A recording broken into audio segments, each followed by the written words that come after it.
couple of points. So I think, let me start with one point that says you don't have to worry about it so much, and then counter it with another that says you do have to worry about it. You know, there's always this old joke about, just give me a one-handed economist because I want to have both hands. All right. So the first point is that there's a tremendous amount of dynamism in the economy. So even if one set of firms or even one firm dominates at a point in time, they don't tend to persist over long periods of time. So if you looked back, say 50 years ago, and you said, which are the largest firms in the United States, which are dominating the industries in the United States, we'd think of firms like IBM, GM, GE. Those firms are still around, and they're still important big firms. But if you thought about who are the biggest firms today, those would not be the ones that you would think of. You'd be thinking of firms like Apple or Google, obviously. Facebook, maybe, although, you know, you talk to your kids, if your kids are young enough, or your grandkids, and you tell them Facebook, they say, are you kidding me? You know, that, we don't use Facebook anymore, you know? And so all of those things do move over time. I think what you're worried about, John, and it is a legitimate concern, is that what economists call natural monopoly is growing over time. So what you alluded to in your opening question or remark is that the nature of technology and the nature of information is such that one firm can really dominate an entire sphere now because it is information. So if you think about innovations in the early 20th century, like inventing the assembly line, the assembly line was not a natural monopoly. Even though it was an enormous technological breakthrough, lots of firms could have assembly lines. If you think about, will lots of firms be able to produce a database that covers the entire world, that's not so clear because there are very large scale economies in having one firm have all that information. And so I think when you're worried about the future and the monopolization of industries, essentially what you're worried about, I think, tell me if I'm putting words into your mouth, but I think it is the monopolization of information and how that creates very strong tendencies toward single firm running a business, running the industry. Can I follow on that? Because it's not, so when we use the word monopoly, we're referring to kind of specific mechanics in microeconomics, which is you reduce output in order to raise price. And so there's a loss then of consumer surplus. There's something I think different that concerns people about, let's say, Facebook or other IT platforms, which isn't that they're reducing output to raise price. It's that they have a cultural impact or political impact that is making people nervous, rather than that they're behaving like a textbook natural monopoly is, you know, if you have a monopoly on electricity, you're going to withhold output to raise price. The concern here is different. And so then the remedy isn't the antitrust laws. There may be appropriate laws, but it's not clear that antitrust is clear. So just to pick up on that, I agree with that, Steve. I think I have the view that the current concerns of the technology firms in some sense are twofold. There's one concern that really has nothing to do with the firms themselves. It's a concern about the technologies they're using and the idea that we've lost privacy and that algorithms are driving so many important decisions. Even if the technology was controlled by small firms, we would still have all those same concerns about loss of privacy and so forth. And the other is the concern just about power over discourse in the country, about the way we communicate and so forth. Whether or not antitrust law is an appropriate remedy for that or approach to that, I think that's an interesting, we could spend a whole session on that because in a sense that was the original impetus for the Sherman Act back in 1911. It was actually personally a lot about John Rockefeller in the same way that some of the current concerns are personally about the CEOs of tech firms. Of course, it didn't play out that way over the last century. It turned into more about Chicago School economics and price. Okay, I want to ask another question about the long trajectory of growth. We saw these amazing statistics about standards of living doubling every generation. What's the biggest threat to that happening for the next century? Let me start with you, Steve, because that's an easy one, then move on. Story of that. So I think that if there's a takeaway from looking at growth in the very long run, most of human history is characterized by no growth at all. I didn't show slides before 1500 because except for the period of the Roman Empire, there's not a lot to show you. And the reason that there's not a lot of growth is because almost all of the rents that are sort of rewarded, that are rents available to encourage investment are either monopolies created by governments, or they're quasi-rents, that is, you have to have a good piece of land. And what happens since the late 18th century is that there's now this possibility of combining technologies to create Ricardian rents, producing better things cheaper that consumers want, and figuring out what consumers want before they get it. What's the great threat then to making this growth engine stop? One of the inputs to what we've witnessed over the last 200 years was freedom in the broadest sense of the word. That is, people were free to innovate, to compete, to cooperate as they chose. We saw, if you look at the history of China, there is constraints put on innovation by government because it will just disturb the social order. We know which of these worked out well in the long run. I think if there is a threat to continued prosperity, it comes from, I'm going to advance the hypothesis, it will come from people who believe they are doing good by using the power of the state to decide which innovations are just and which are unjust, what we should do and what we shouldn't do, that we're quite capable of throttling growth. One of the great examples of this is, of course, is Great Britain from the end of the Second World War until the 1980s. They managed to cartelize the entire economy and throttle growth. So I think that if there's a threat to it, it comes from us. I can add that. I think I would just add to that, that if you looked at what I showed, creative destruction, churn is very important. And that happens when the financial markets, the labor markets, the capital markets are working in a particular manner.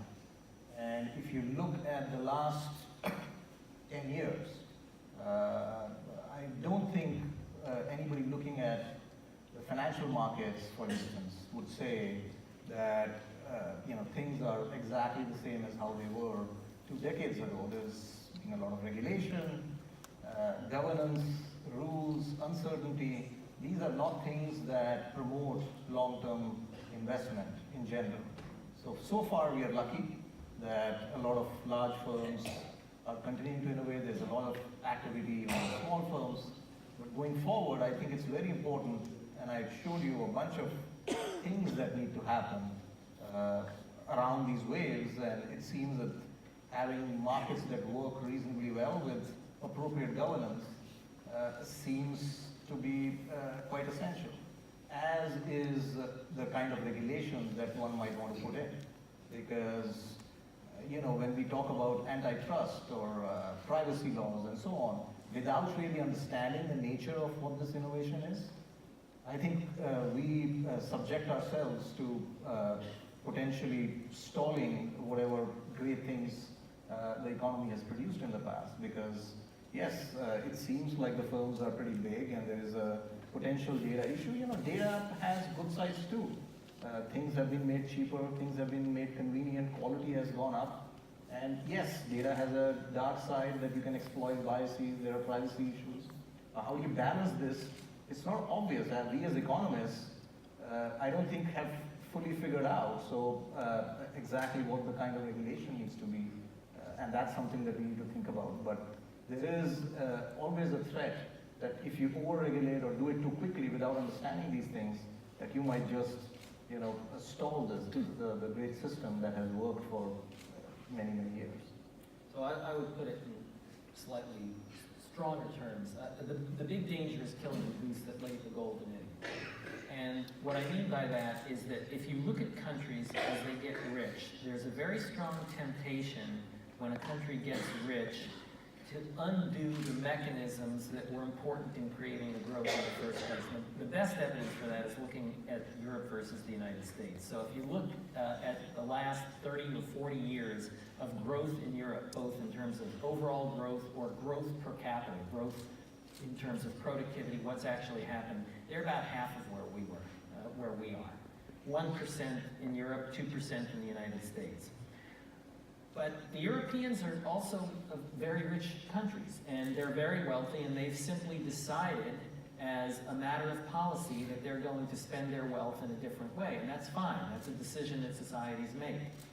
The difficulty is you can do that for a while, but if you do that forever, and you create the kinds of structures that the Europeans have, what ends up happening is you eliminate the sources of growth, which are primarily two. One, physical capital, investment in physical capital, and two, investment in human capital. Those are the big deal. If you don't have those, you don't get technological change. If you don't get technological change, you don't get growth. So I would say that the danger is that we just become too complacent. I thought you were going to say inequality. Based on your talk. You don't think that's a fundamental threat to long-term growth? Oh, I do, absolutely. No, I certainly think it's a threat to long-term growth. So let me give you an example of that. Look at China. So China has had probably the greatest transformation, literally, in the history of the world. In a couple of decades, they've taken 500 million people from poverty and moved them into the middle class. That has never, ever happened, even if you go back to the life that you had. I mean, it's just never happened before. The danger for China is that during that period, they've also had massive increases in inequality. Most of that, the society has been willing to tolerate because coupled with that increasing inequality has been this increasing standard of living. But if you talk to the leaders of China, and again, I remember this is now becoming ancient history, but I remember literally when I was in the government and meeting with President Hu Jintao, who was then the president of China. This would have been probably 2007. He said, the biggest problem I have is I've got 25 million people a year moving from rural areas into the cities, and if I don't find those guys jobs, I'm going to have a revolution on my hands. And that is the inequality problem. So it's not just finding them jobs, but actually finding them good jobs and finding them jobs at higher wages. So I think that's an absolutely fundamental problem. Let's go to the audience and give folks a chance to ask questions. If you'd like to ask a question, please come up to one of the microphones here in the aisles. Okay, let's start over here. Okay, thank you. So I'd like to suggest a scenario, and I'd like to hear your thinking about with regard to whether technology is going to remove jobs. And I'd like to hear your thinking about why this scenario is wrong. So we look at pre-industrial revolution. The farming was mostly very dependent on physical labor, intense physical labor, and what I'll call practical thinking. And once the Industrial Revolution occurred, those people whose jobs were replaced by machines could move over to, let's say, assembly lines. There was much less physical labor, but still what I'll call practical thinking. As technology improved, then those assembly lines started getting more efficient. Computers could take over some of that work and robotics, and those people could move over to things like call centers, for example, where people have a list of questions where they can go through, they can ask people questions and determine what a person's problem is with their personal computer or their automobile or whatever it is. And I would say that still takes some kind of practical thinking. But now the technology can take over that practical thinking, and we have call centers. When we're on a website and it says, "May I help you? I'm John Smith," it's most likely actually a computer doing that. How do these people move over to what I would call abstract thinking? I mean, is it possible for a whole class of people to move over to abstract thinking for what I think are going to be the new set of jobs? Take that. Either way, but we want to start. Go ahead. I'll start, yeah. let me just give you an empirical fact just to start out, and then I'll address your question more directly. If you want to know the number of jobs that there are in an economy over a long period of time, you basically count the number of people and multiply it times 0.6. Okay, so that's true in the long run. That's always true. People create their own jobs. The question is not whether they're working. The question is, what are they doing and how productive is that job and how does that translate into wages for those individuals? So while I don't want to disagree with your premise and even the scenario that you talked about, I would say the concern is not that people won't be working. The concern is that the people that you're worried about will be working in such crummy jobs that, yeah, they'll be working and they'll be earning something, but just like, Zuckerberg and the other guys around here who are worried about their technology and the effects that will have on the general population, I worry about that too. There's a solution to that problem. The solution to that problem is lowering the skills gap. Now, how do you lower the skills gap? So when I said that there's some commonality, if you look at Germany, if you look at the UK, if you look at Canada, they have that problem too, but they don't have it to the same extent, and in particular, they've dealt with it better. So if you look at Germany versus the United States, one of the things that the Germans do very well is they have skill-based training. And when we think of vocational training, most of you are thinking about manufacturing and construction and crafts. That's not what it is. Germany is 70% services. So most of the people who are getting skills-based training are getting training that will be designed to be in the service sector, in technology, lab technicians, medical technicians, hotel management, that kind of stuff. We do a terrible job at that in this country. Part of it is because we're optimistic. We think everybody's going to end up going to Stanford. We don't want to give up on them. That's a good thing. It's nice that we're optimistic, but the downside of that is when it turns out that they don't go to Stanford, they don't actually have skills in the labor market. It shows up in wages, it shows up in productivity. We are much worse than our European neighbors in that respect. Just way bigger gaps in productivity and way bigger gaps in wages as a result. Let's go to this side. Professor Hoover presented a fascinating history and showing how the West, the United States and Europe, outpaced China with a number of different aspects.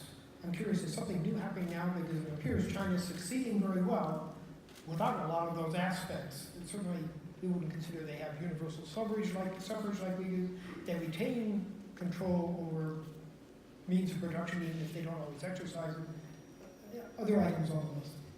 So, China's accomplished something that a lot of other countries have accomplished for China, which is to copy technologies developed elsewhere and then move people into very low productivity agriculture into higher productivity manufacturing on the basis of technologies that by the standards of the most developed countries are actually old. Mexico did this in the 1960s, 70s. Brazil did this in the 1960s, 70s. Indonesia did this in the 1960s and 70s. There are a lot of countries that have gone from a per capita income of roughly, let's say, Paraguay, to a per capita income, let's say, roughly of Brazil today. That turns out to not be very hard to do. And that is what China has accomplished in the last 30 years. The reason they grew so fast is because they started at a very, very low base. The question now is, can China sustain growth given by simply copying? And they themselves have come to the answer, no. So one of the big changes that's occurred in China in the last 5 years is all of a sudden the Chinese have gotten very interested in intellectual property. Not just copying other people's intellectual property, defending their own. So there's been this huge effort in the Chinese legal system to create a patent court. The question before them now is, can you have creative destruction, as both Ahmed and Eddie pointed to? in a society in which the government worries about the 25 million jobs a year you have to create in order to not have a revolution. What we know about governments around the world is they usually answer that with a strong no, and they tend to subsidize the large, somewhat lethargic firms so as not to have not to throw people out of work. The other problem that they have is that it is extremely, one of the things I'm talking to Chinese professors is they're told, well, you have to file 5 patents a year. It's part of your job description. I've never written a patent, but I know if you told me I had to file 5 a year, I could do it. It'd be like the one for the Michael Jackson's moonwalk. I was giving a talk in China about this and saying, one of the problems you've got is it's very hard to command people to be creative. Because once you tell them to genuinely be creative, they might want to be creative in more than one area. At which point my host said, okay, it's time for lunch. We're not going there, and that was it. So I think that they're going to run into the governance problem, which is it's going to be very hard to sustain what they've been doing without adopting all of the institutions that allow Western Europe and the United States to continue to grow. That includes suffrage, representative government, rule of law, and the like. I'll add one data point to that. If you see, there is one area where China has actually not just taken technology elsewhere and just mimicked it, and that's the area of big tech or fintech. So if you look at Alibaba and Tencent, the way the payments are happening between consumer, between firms, is really well ahead of the US right now. And the way they are harnessing the data and the models they're applying. But very quickly, they've hit the same problems because now you have the skill gap because there are some people who are very valuable to these firms who need to be paid a lot. And then there are other people who are, complaining about this, and the whole social fabric gets impacted. And without a clear governance structure and system, these things cannot function. And like Steve said, in the bargain, you might also end up trying to sort of say things or do things which are against the state.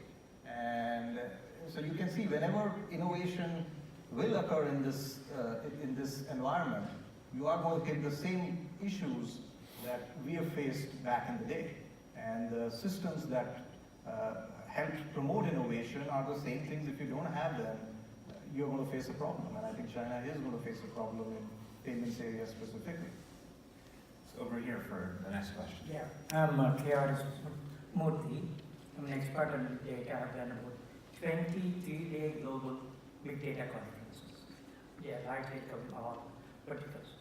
What I'm seeing in the data analysis part of the great bench strength that you have here is that you are looking at only 2 factors comparing, or 3 factors comparing.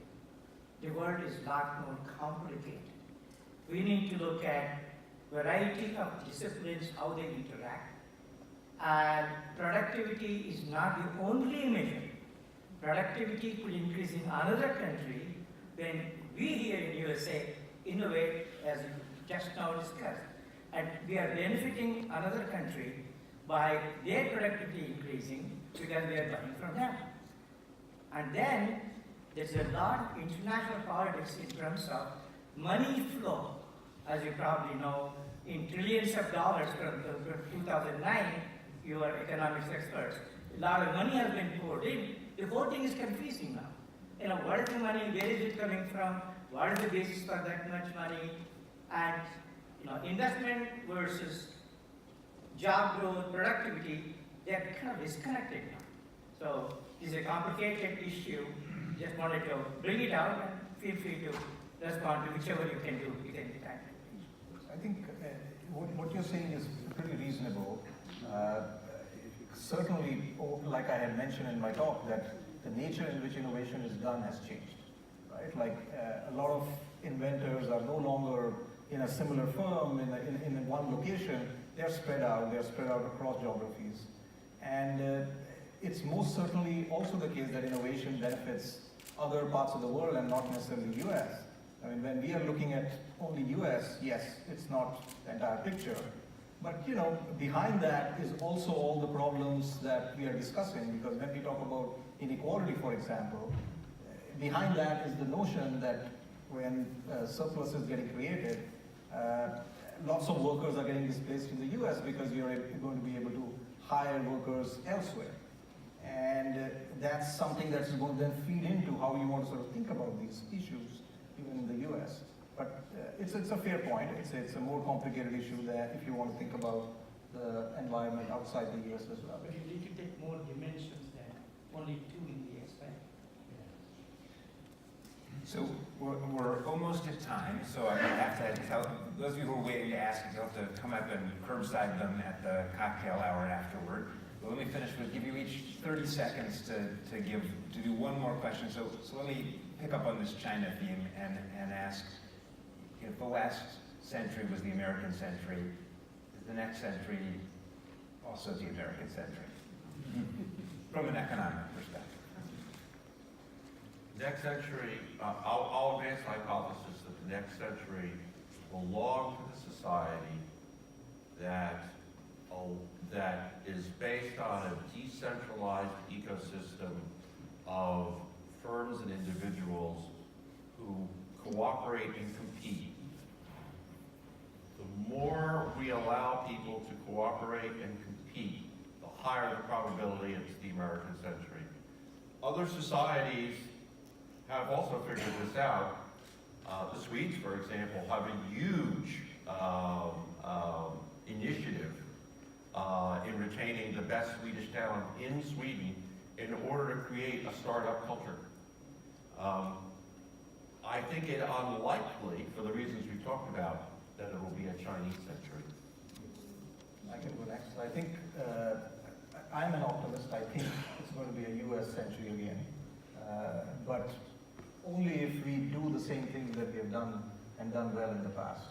I think the advantage is that countries like China or India are not really conducive to doing all the things that happen in the US. I mean, I'm here for a reason. And what US has done very well is have markets, have governance, and has been open to ideas, whether they're coming from within the country, outside the country, and embraced it very, very strongly. And that's what has led to what we have seen in terms of prosperity. That's not something that you necessarily see in closed economies, in centralized economies. And I think for those reasons, I remain a pretty big optimist that US will be the next century as well. I would say that I wouldn't call it the U.S. century. America, the United States of America, may be at the center of it, but I won't call it the U.S. century because I think the word that you use, Steve, cooperation, I want to use in a slightly different sense. I think that we're going to have to become more global. And what I mean by more global is if you think about India and China, which are still growing, even at the lower growth rate in China, and India's growth rate has always been, for the past couple decades, a bit below China. Still, those two countries are a third of the world. And if they continue to grow at anywhere near the rate that they're growing, eventually they are going to be by far the largest economies in the world. There's just no denying that given the size of the populations. So the question will be, how does the United States continue to stay in the forefront when you're going to have great scientists, great technologists, great economists in India and in China? And to me, the answer is we have to be more open and be more cooperative. And what I think of as more cooperative means maybe it'll be the century of the Americas, meaning North and South America, or perhaps the Western Hemisphere, meaning North and South America and combined with Europe. But I do think that we have to be more cooperative with other countries in order to get there. So interesting that the takeaway is that what's critical for the future is more openness, more free flow of people and ideas, more cooperation and competition, all of the things that we talk about every day here at the Hoover Institution. So, should have guessed it, but we brought you guys up here.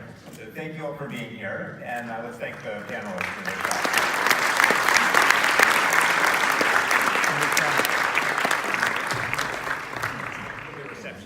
Thanks for coming.